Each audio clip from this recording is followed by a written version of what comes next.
Welcome back to the Leaders Lab podcast, everybody. My name's Ken Eslick. I've got a very special guest with us today, Tim Lupinacci. And Tim is the CEO and chairman at Baker Donelson, where he leads over 1,300 people in 22 offices across the southeastern U.S. Tim is presently leading the firm's 5-year Baker Vision 2028 strategy and its diversity and inclusion compact, which we'll talk about today.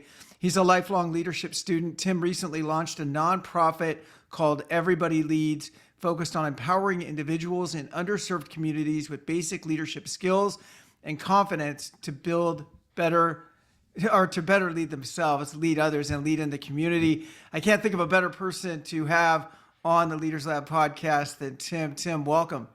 Great, Ken. It's great to be here. And as I mentioned to you, I've already gotten a lot of value out of you and all you're doing. So I really appreciate you and this opportunity to talk with you.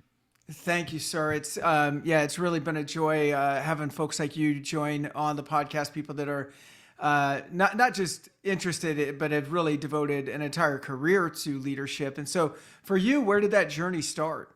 Yeah, it was really interesting because I guess I knew about leadership. And I think even going to college, I was awarded a leadership scholarship, which I didn't really know why I got, but I took the money, right, and went to college. But so I got out of law school. I'm working at a law firm, young lawyer. I really was viewing it as a very transactional type relationship. I'd get a project, I'd do it, I'd turn it in and go about doing the next project. And I worked for a very difficult boss. And he gave us a big project to me and a lawyer that was probably about 5 or 6 years senior to me. I did my part, got it to the more senior lawyer. That we turned it in, thinking, okay, that's fine. I'm moving on to the next project. Well, a few hours later, I get called into his office. Both of us do, the senior lawyer, and he starts yelling at us. And he was on a call with about a dozen lawyers from around the country, and just yelling at us and saying that we'd gotten it wrong. That he told the people on the call, these idiots are going to fix this if they stay here all night, which is not a good leadership tip, by the way. Right. So I'm thinking I'm going to lose my job. I was like, oh my gosh, what's going on? So we got it all fixed, and got it sent out to everyone around midnight. Well, I had drawn the short straw that I had to drive our boss to a hearing the next day, and it was about a 2-hour drive, and I was not looking forward to that drive. But we got in the car and it was quiet for a while, and I'm like thinking, do I talk or whatever? And he actually apologized for yelling at us in front of other people.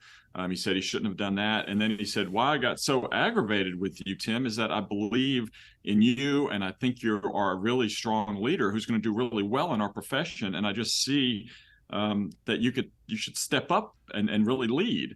And again, I'm thinking it's the other guy's fault because I turned into stuff he should have caught it. He knew more about the practice than I did. He's senior. Yep. And it just really was the first time that someone said, well, I'm a leader and I've got to own my project, right? And not just make it something that I turn in and move on. So I think that really just led me to say, well, if I'm a leader, I got to figure out what that means and how can I get better at it? And it really just led to a life of, I think leadership junkie, leadership student, really reading a lot, listening to a lot. Of course, at that point, it was books on tape more than, podcasts and everything. But that's really kind of the start of the journey. In that moment, was the pivot, was the learning lesson sort of like even because look, on paper, the senior guy probably should have caught it, right? Like if you're going to assess blame, I mean, you're a lawyer, right? So if we're going to assess blame, it's probably to the senior partner. But I think what he's saying is like, look, in the absence of good leadership, be a leader, right? And so is that the lesson you learned from there? And how did that change how you approached your career after that?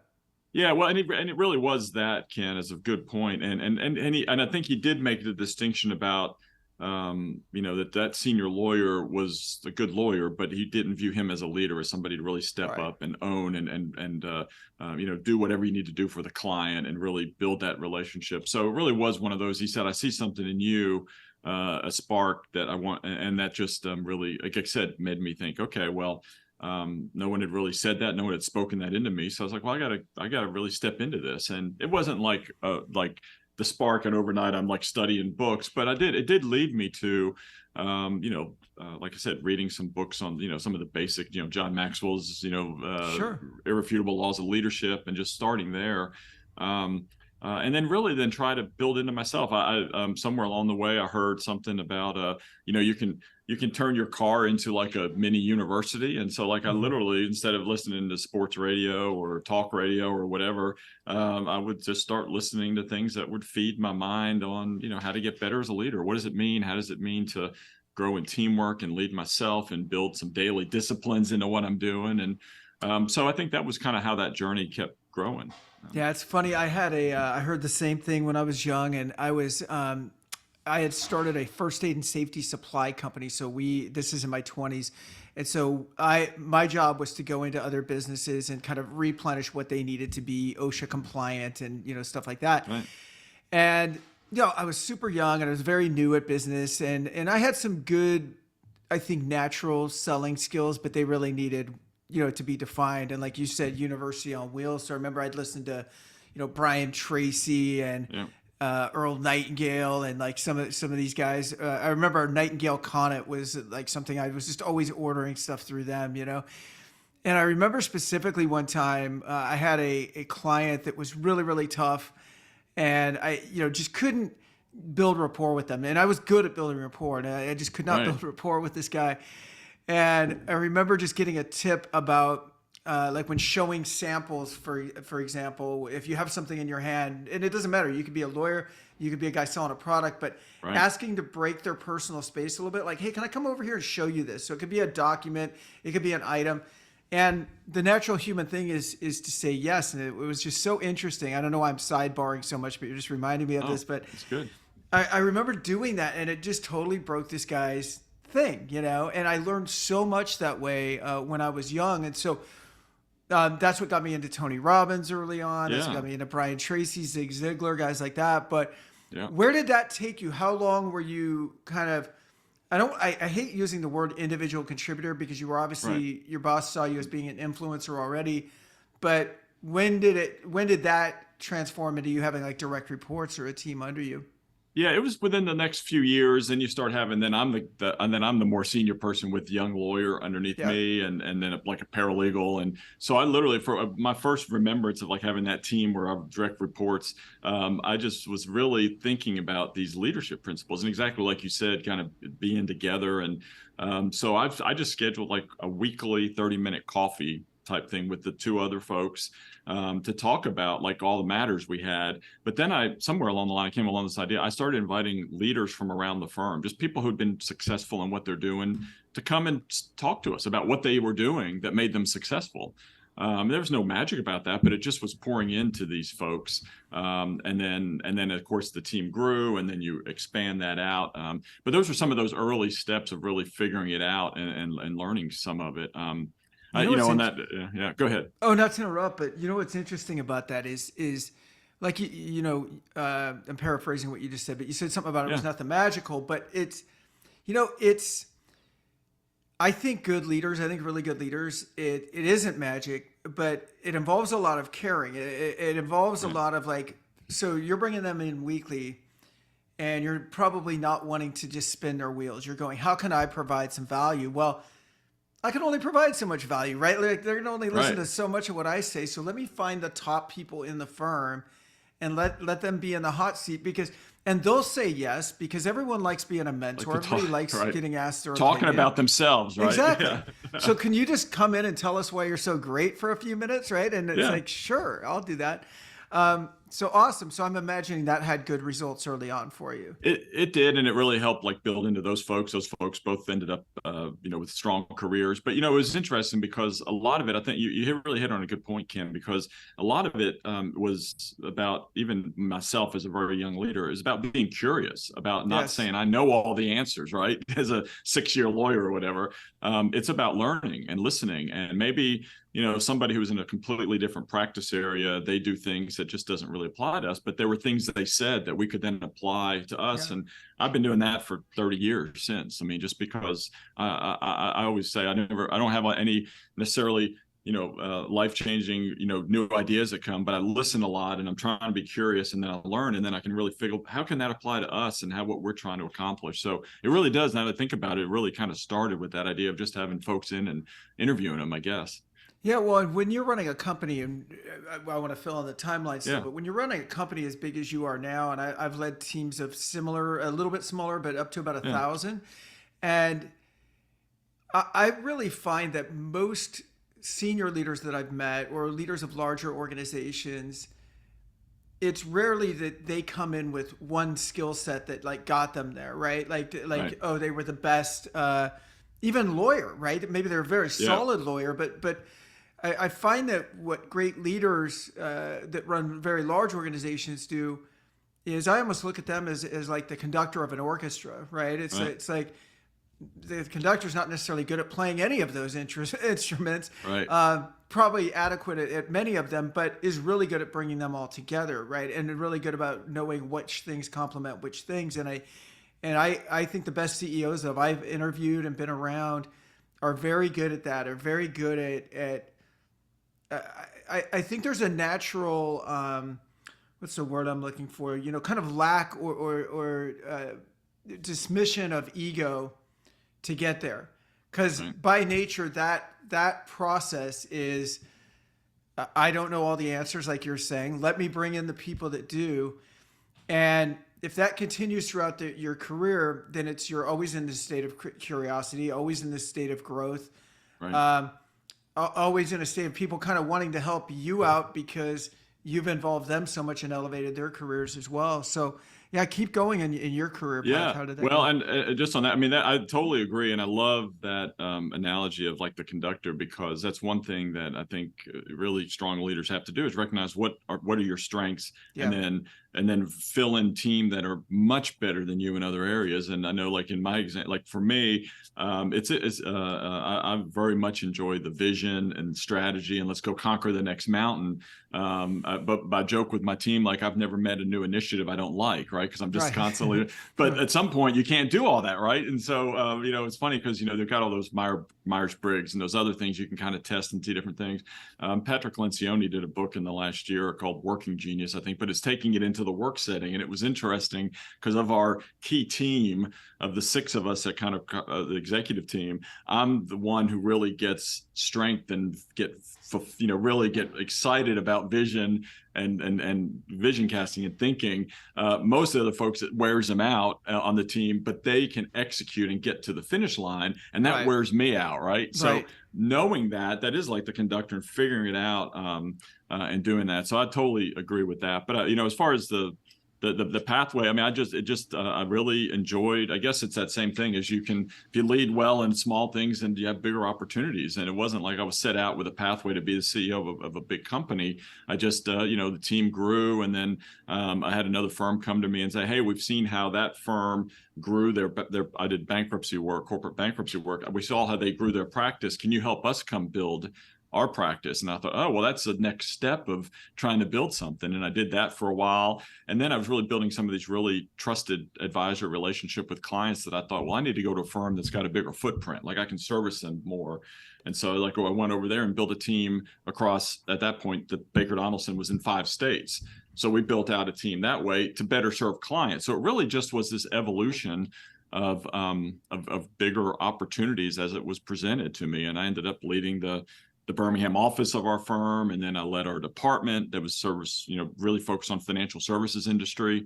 And then like 4 years ago, became the CEO. We had a long search process and landed to do this. And I'm doing it full time. I love practicing law. I love my clients, but this is full time, and I really don't see myself going back because I really love leading and driving for. I love our people. And so anyway, that's shortened version of how I got from there to here, I No, guess. that's really cool. And you guys are primarily in the Southeast, correct?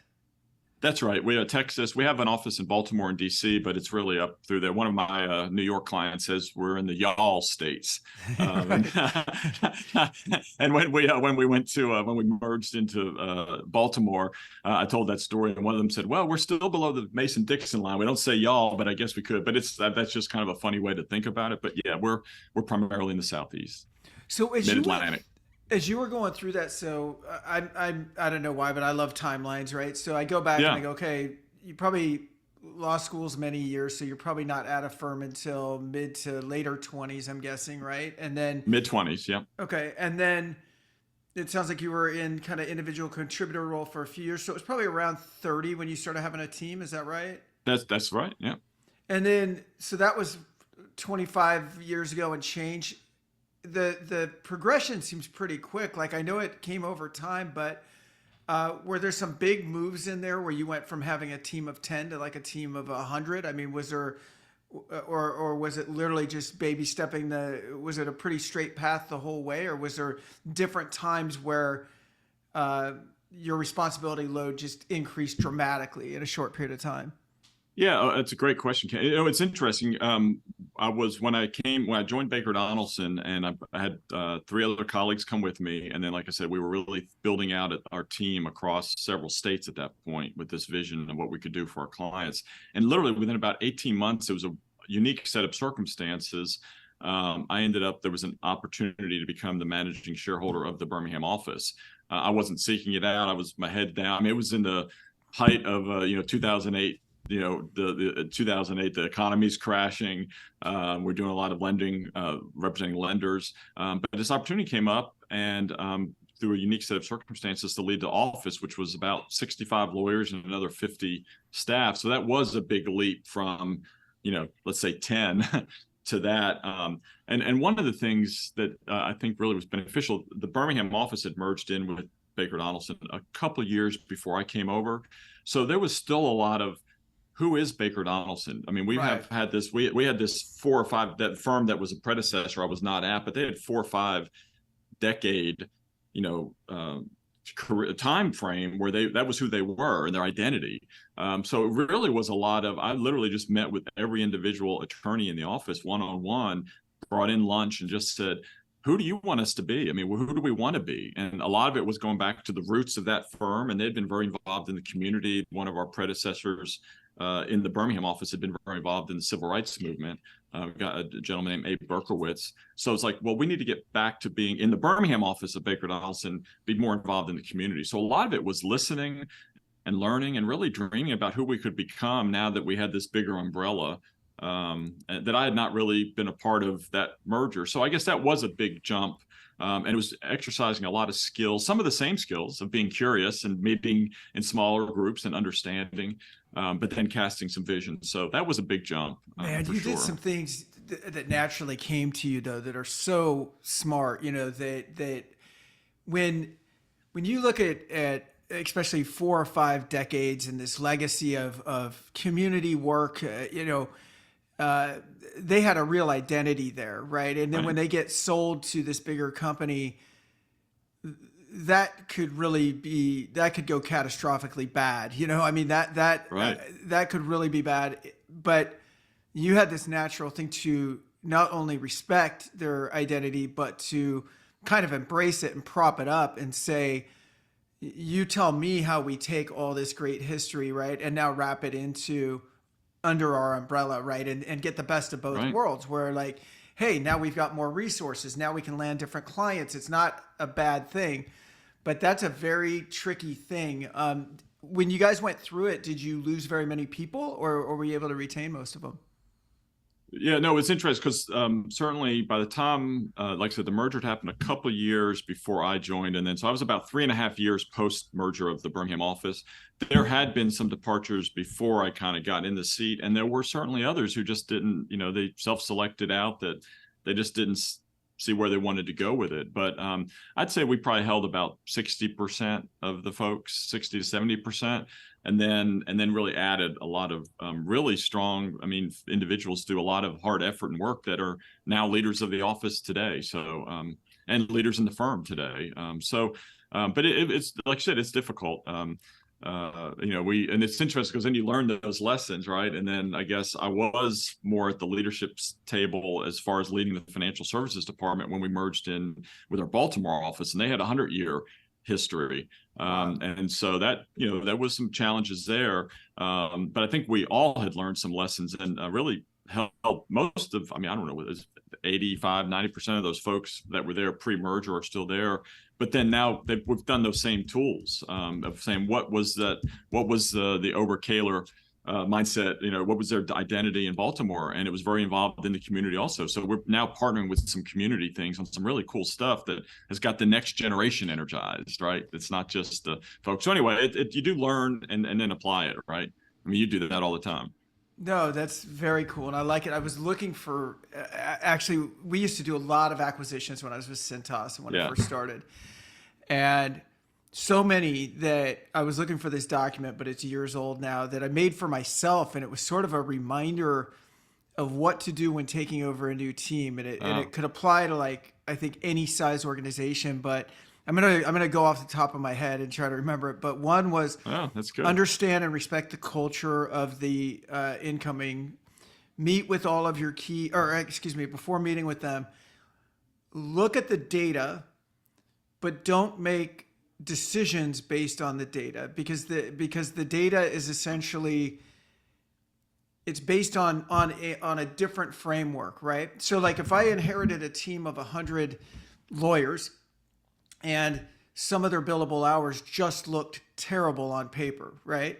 And some Right, looked great on paper, I'm going to pay attention to that data, but I'm not firing a bunch of lawyers based on it, right, right? Because right, I don't know the rest of the story. I don't know, like, we bought them for a reason. Maybe there was poor leadership in there. Maybe there was something. So it was sort of like, respect the data, use the data as advisory material, but not as the end all be all to make decisions, right? And then the next thing was meet with everybody individually and find out what do they really want and what are they there for, right? And then it was, if I'm remembering right, it was like then when you're meeting with them, find out what their individual goals are, figure out how their individual goals tie in with the corporate vision, right? And then kind of make, instead of asking them for commitments, start making commitments on what we're going to do to make that office great. And then ultimately, yes, they have to do certain things to kind of hold their own, right? But, you right. know, we're going to promise a different footprint that you can lawyer into. I don't know that you're well, Right. very well, Yeah, but, no, that's good. but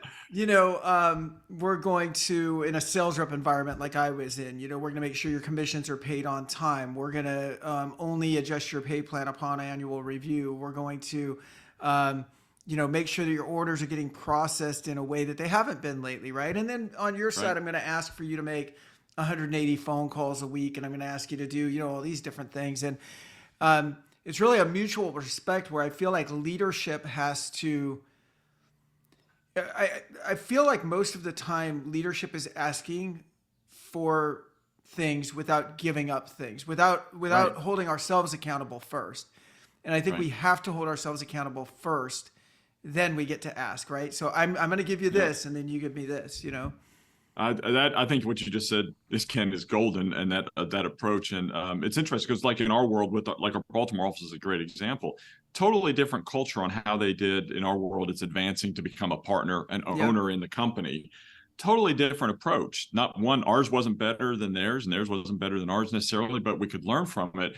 But as a result, because we look at like sort of a 3-year track record before you can become an owner. Well, they didn't have a similar track record. So we had to be flexible about it and understand it. And it was some tension about it because, like, the historical firms are like, well, no, I've got my 3-year record and they don't. But then you believe in the person, and then you have the high expectation, like you said, we're going to do it your way, for these folks that are kind of in this period of the bubble of transitioning in. But we're going to believe in you and have high expectations. And most of those folks that we committed and did that with are some of our best leaders now, because we took their culture, what was the best of it, brought it in with ourselves and believed in it. I think you're right, because I think a lot of times you just go in and say, we're taking over, you do it our way. That's why you merged with us, get with it or leave. Right. But we really try to learn the best of what we could learn from them, and then get better together. So It also sounds like along these big offices where you guys have had these acquisitions, whether it was under you or before you, yeah. that your style has always been, it sounds like you're a very clear communicator, if I'm guessing right. Well, I work very hard on it. Yes, Yeah. try to be. Yeah. Well, I mean, I think that is so key, not just to an acquisition environment, but any environment. I mean, right now, Oh, right. companies are going through, a lot of companies, a lot of industries are going through very tough times right now. Um, I think the ones that are in potential slowdown, layoff, and they're not talking to their teams about what's going on or what might happen. Trust me, the team is just taking the worst version of what you could have communicated and running Right. with that in their minds, because that's just how we're wired as human beings. So if you're working for a startup tech company or you run one and you don't want to spook the team, you don't want to scare them about so you're not communicating, they are looking for other jobs right now. You know, Right. that, Right. in my opinion. And so I Yeah. think with acquisitions, when you go in and go, look, yes, we're the big company. Yes, that's a little bit scary. If you've been sitting here and you think you're going to make partner in 6 months, we have to Right. review what you're doing. We're going to be fair. I ask that you give us that time frame to be fair so that we can show you. So I would tell people sometimes they're almost out the door to say, look, you got to look for a new job anyway. It might as well Yeah. be here. Right. Oh, I love You that. know? Yeah, that's great. No, yeah, communication is so key, and certainly the pandemic heightened that, right? Because Yeah. particularly everyone's remote, and we're already, in 20 different offices, so you already have to build a lot of the glue by being, building trust and by being present and stuff. But I guess when I became CEO, I'd heard about a CEO of another company that did weekly video, 5 minutes, like here's what's going on. So I just started, and since we love to put Baker in front of everything. We got Baker Cares, we have Baker Vision. I did Baker Next weekly, which was just okay. Now we've got this great legacy. I'm the new CEO. What's next? And I would do in 5-minute videos once a week. Well, then the pandemic hit, and we used that video process with email communication, everything, but we wanted to feel like we were connecting, and just started. There was so much information we had to get out, and we were doing it several days in a row that we ultimately just did for, I think we did over 400 daily videos. Not just me. We ultimately had our Wow. COO, other leaders. About a lot of it was early on. Here's what's going on. Here's how you can connect. Remotely. This is all that stuff. And then here's what we're doing with trying to navigate all the uncertainties. But then it just became a lot of encouragement. Encouragement Cool. to working parents and parents who had kids that they were trying to school. So communication is key, and that was something that really we heard from our people loved, and they could see on some of the difficult, challenging days we were having. I'd get an email and say, I could see you were just really pained to have to deliver this news or whatever, and thankfully, like most companies, and certainly the legal industry, we came through the pandemic fine, really well, but there was a lot of uncertainty there at the beginning. And I think that communication and seeing it was important. So I agree with you. I've always found that even if it's bad news, right? Even Yeah. if it's bad news, it's first of all, it's the right thing to do, right? And secondly, it's again never as bad as the story people will tell themselves if you're not being honest about it, Oh yeah. because they just assume it's so bad that you can't talk about it. I remember we had I had a team working under me in a I guess construction heavy field when the housing crisis hit in 2008, and these guys were on the commercial side, but that dried up too. So when you were working with Right. commercial contractors, I'm sure you guys represented plenty of them that went bankrupt or Right. had to stop major jobs and stuff. And in construction, as you probably know, you're always working on your backlog, right? So, and your Right. backlog's going to determine your future revenue. So, Right. how many jobs do we have in the pipeline? How much do we think we're going to build the next few months? And a pipeline, once you got used to it, was pretty reliable. I mean, you could go, well, we've got Right. at this particular office, we've got $7 million in backlog. We're probably going to be good for 2 million a month for the next 3-4 months, and then it should keep getting filled. And it just stopped. Like not. Yeah. I mean, it just stopped. Including like, how are we going to get the money that they actually already owe us for the work being done? Forget about what's going to happen in the next couple of months, right? Yeah. So for the first time, literally first time in my career, I had to let people go that didn't deserve it. I've let plenty of people go where we've performanced them out. Right. Right. And I don't have a problem with that. I don't enjoy it, but Right. it's part of the job. And ultimately, I feel like if you're giving someone the proper training and the right communication, It is what it is. But in this case, I literally had to go into a room full of people and say, this is not your fault, but here's where we're at. And I think because of the way we handled it, as a company, individually, I mean, not trying to pat myself on the back, but No. But most of them, I mean, because I was visibly upset, I told them the same story. I've never sat in a room full of people and had to tell people who were doing a good job that I didn't have another path for you. Right. But I don't. We No. have fewer openings than we do you guys in other fields, and and it is what it is. And we're going to take care of you from a severance standpoint, do everything we can. We're going to help you with some career counseling, but this is where we're at. I probably had more thank yous that day than any other talk I've had with a team before, which only made me kind of feel worse because I'm like, wow, these guys Right. really are stand up. Really good people. Yeah. Yeah. But they also got it. I mean, it was the nature of their industry. They were like, this Yeah. happens more often than you think. You're just not really a construction guy. And I'm like, okay, but it still didn't feel great. But again, I'm just kind of speaking back towards that direct communication, treating people like adults, letting them know what's really going on behind the scenes. And we try to do it now every time there's even a minor comp plan change or anything. It's like, here's the reasons why we're doing what we're doing, Right. Oh yeah. Awesome. The why behind it is very important. Yeah, it's interesting because at the early of the pandemic, our hardest thing was we put some folks on, like, I think it was like 30 or 40 people on furlough. Like we had receptionists and people who were off serving, in the office, and we weren't at the office. And it was that very same thing about making sure it was individual calls and talks with people, and it was letting everyone know why. And then of course the government at some point did some supplemental things that helped so that they really were fine. And then when that ran out, we gave them, some were able to come back because we were doing some more stuff back in the office. Nice. Some were giving them the option and the severance. And I think just doing the right thing. I mean, I know it's so basic, but doing the next right step, next right thing, that was really what guided us during the pandemic, and do hard decisions, because it's there's not a playbook for all this, right? I mean, there is for some, but not so. No, I love what you just said. Even though you're the next right thing kind of concept, I really like, especially in times of crisis. Because everything in the future hasn't happened yet. Obviously, right? It's why it's the future, and I think being a visionary and being a CEO, I mean, I think proper planning, of course, is good, and looking ahead, but living there isn't necessarily the greatest, right? Good or bad, right? You either got your head in the clouds or you got it down in the dumps, and it's like, let's just go with what we, especially in times of crisis, what can we do right now? There were so many things in COVID that were completely unpredictable. How long is it going to last? What's the government going to do? And it's like, let's just do right by our people and do, the next best thing. So tell me about being a CEO the last few years. So that started 2018, you said? It was April of 2019. So while I was in a 6-month transition. While I was in transition, we had one of our worst fiscal year ends ever. So it's like, now, hey, turn the ship, Tim. Welcome to the seat. And then COVID hit.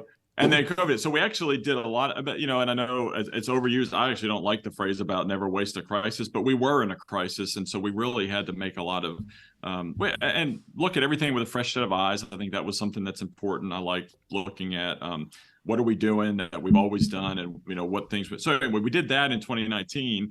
We did make some progress. We had like 6 months of progress and growth, and we ended up that year, that partial year that I was leading, up in our share value and everything. And then, like you said, COVID hit, we just kept doing the next right thing. We have a great team that all of us building our strength and everyone jumping in together.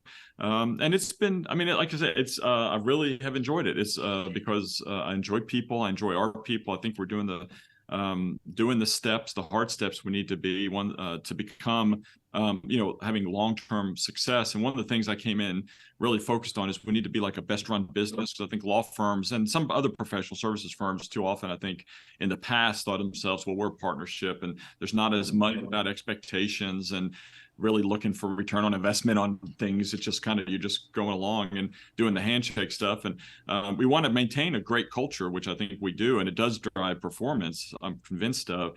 But we have to think like our clients, like best run business, with a lot of those A players in every seat. So we have to then take the look at everything that we're doing, and making sure just because we've done something for 10 years doesn't mean we need to do it the next 2 or 3 years, right? So it's been good. It's been rewarding. It's been challenging, for sure. But we've had some great success. We've had the last 3 years have been record years on all of our metrics, and it's really because everyone's stepping up and believing in themselves as leaders. I talk a lot about how all 1,300 of us are leaders in whatever space you're leading in. I talk a lot about the importance of our external clients, but we've got internal clients. So we really, I talk about trying to become trusted advisors in all those relationships. So certainly with our clients, so we know their industry and know what they're trying to accomplish, and helping them avoid risk and strategically accomplish great things. and change the world in some instances of what those clients are doing. But we got to have trust amongst us here in the firm. And so it's really an approach that we've tried to do, and people have really embraced it, and it's driven great success. So I really have enjoyed it, and I've been very grateful for it. And it sounds like, I mean, you've been a very KPI dashboard oriented guy. It sounds like, even compared to maybe how you guys used to run the firm. Yeah, we look at that a lot for sure. I mean, we try to get the personal side of it. So, like you were talking earlier, it's not just the data, but we are looking. We have the expectation of performance, and certainly every one of our lawyers has a dashboard that have some goals for them, and if they hit them, they're going to be rewarded for it. We do monthly updates. We're very transparent about how we're doing on hitting things like, realization of turning our, invoices into collections, and the I'm not the accountant guy, but the time from doing the work until it's paid, right? Oh, got you. Yeah, just days outstanding. Days outstanding. Yeah. Days revenue outstanding. We track that, and then and it has implications in what we're doing. But that's critical to what we're doing. But to me, it's the building, the skill building, and pouring into our people, and really inspiring our people. That's where I get jazzed, for sure. So it's trying to balance all that. I also noticed that you've been a champion of diversity and inclusion. Has that always been something that's been of interest to you, or like, because you're chairing that for the whole company now? Yeah. Well, we have a chief diversity officer, but I did launch our D&I compact. It's interesting because when I reflect back, it's all about all of us have different journeys, and we've come from different places, and so different things impact you.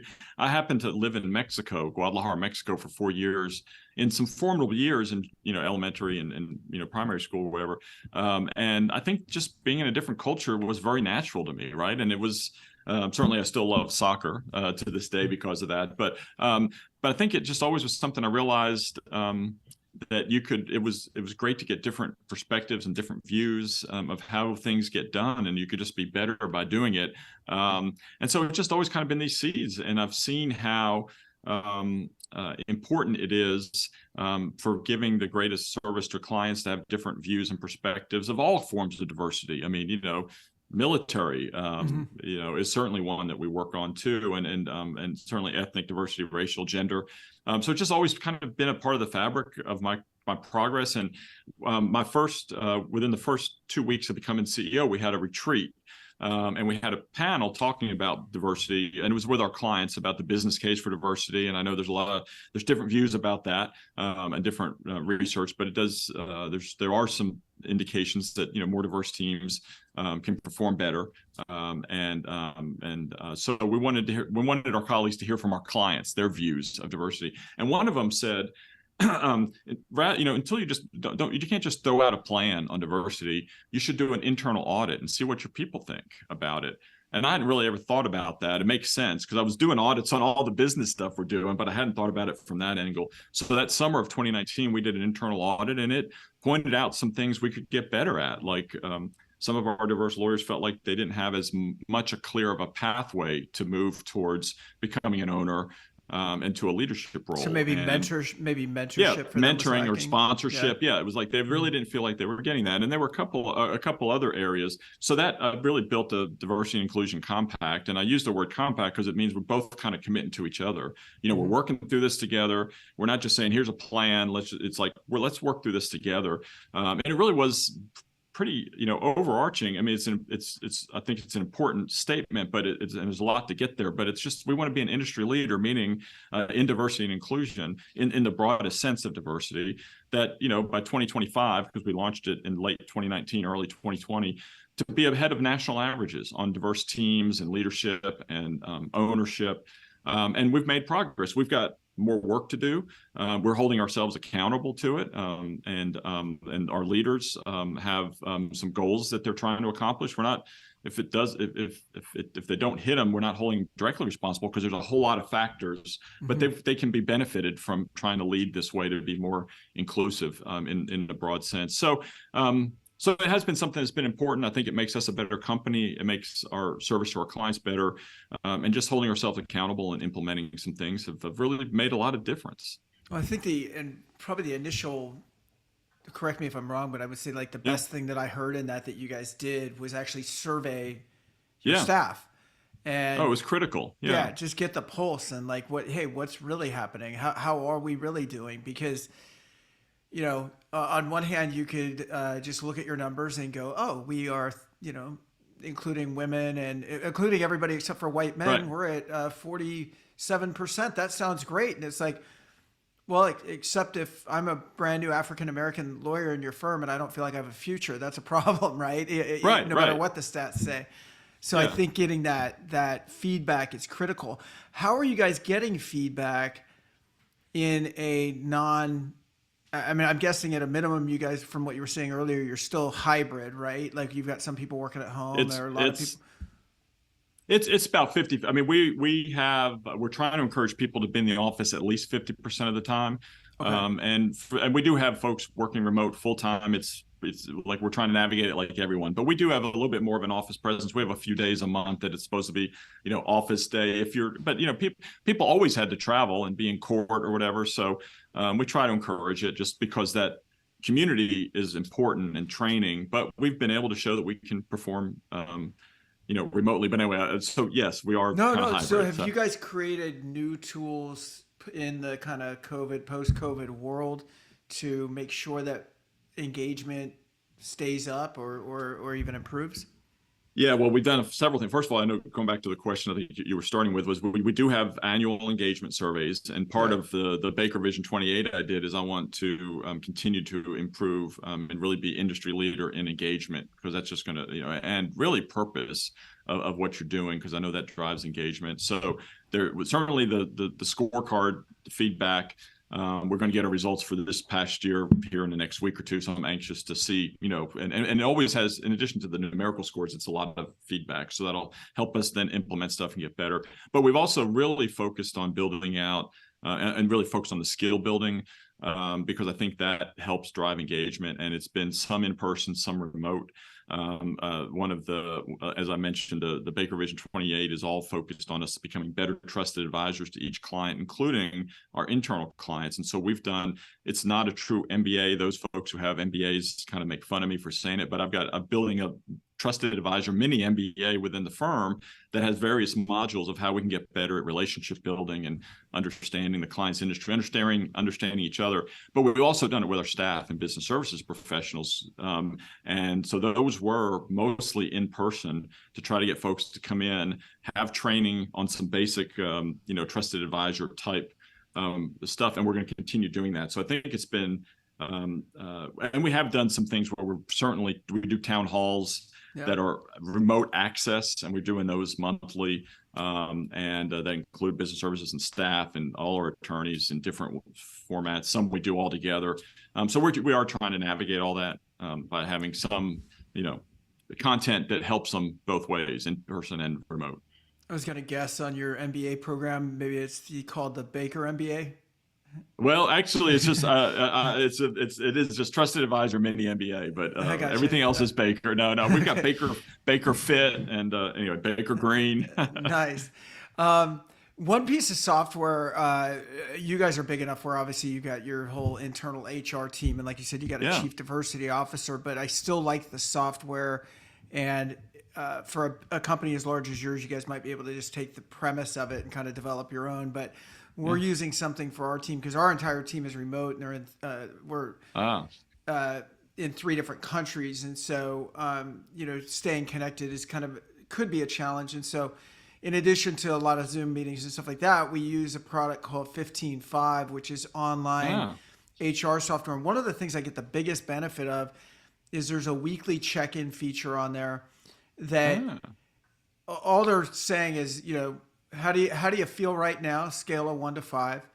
Where did you feel most engaged this week? When did you feel least engaged this week? So if we're seeing someone consistently with a low or moderate score, and consistently because we keep engaging them in activities that just don't suit them, then we need to have a talk about whether they're in the right job and do we have the right job for them, right? Or why are we continuing to do this, right?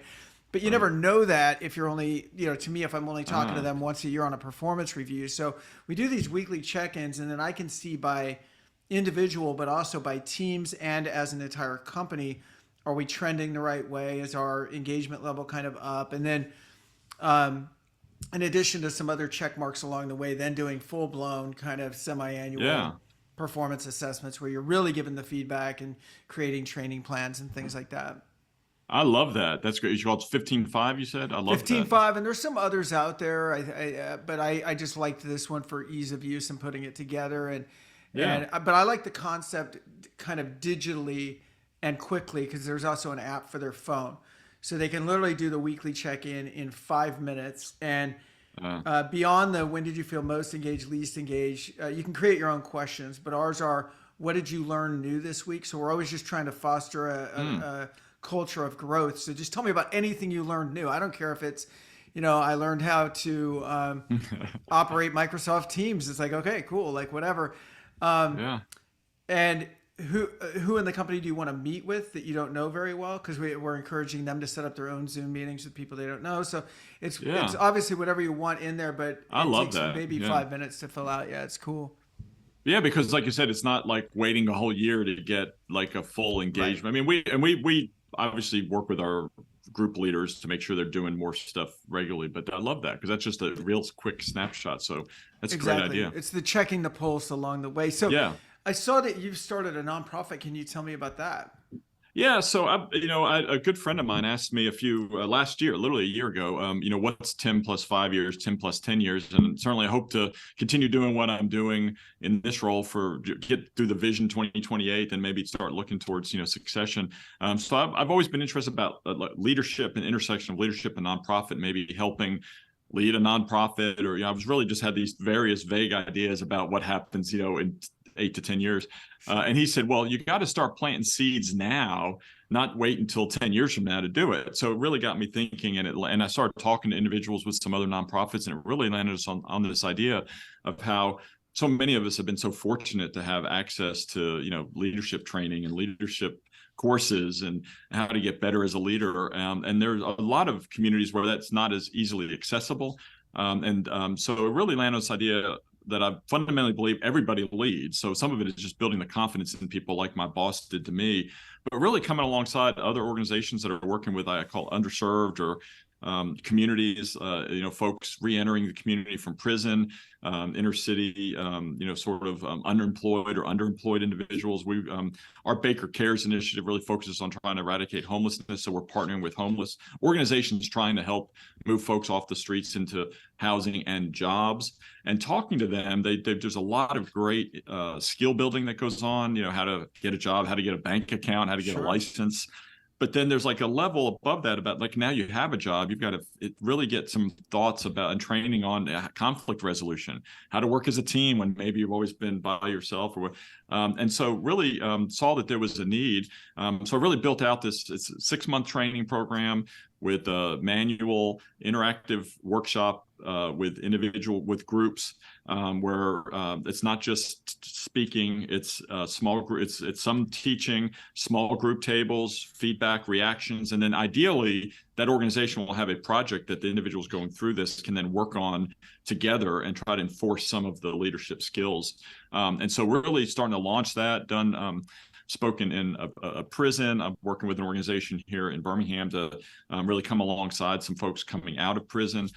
So we're really just getting that up and going and launching a website and a book and materials. So all in process while I'm trying to run the organization. It's what I do in my spare time. But I'm trying to plant the seeds and start spinning it up for the future. So no, it sounds like you're going beyond just planting seeds. Sounds like it's a really solid foundation. What I love about it is that it's not just writing a check. It's not just a feel good thing. It's really, I think, taking people like you said, that treating them that at a minimum, using the old army saying, you're a leader or an army of one, right? To get started with, like, be a leader of yourself, right? And set an example. People are watching, and then maybe step into bigger roles. But I love that, and if you ever need help on that, for sure, let me know. Maybe I could get involved in.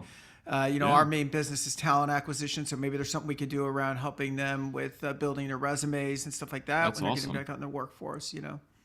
Oh, that's awesome. No, I really appreciate it. It's interesting. It is broken down to 6 months. It's really just six, individual sessions, but it's broken down into leading yourself for 2 months, Yeah. first two sessions, then leading in teams, and then leading in community. And you're right, because you got to start with yourself and Yeah. invest in yourself and everything. So I'm excited about it. Like I said, it wasn't like it's not something where I said, hey, Tim's got this great idea. Let's just go foist it on the Yeah. community, Yeah. right? Yeah. It was really talking to them, and it's like, they were like, I was really a little bit surprised at the really, like, yes, this is a great idea, we need this, so it's great to see that it's something that I can add some value. And yeah. Well, it's also like you get this impact of if you help, I don't know, a hundred people become leaders, and they help 100 people become leaders. You can't even do the math on it Yeah, because it keeps right, reciprocating, right? Because they're becoming a leader, they're becoming a leader, they're becoming a leader, and right.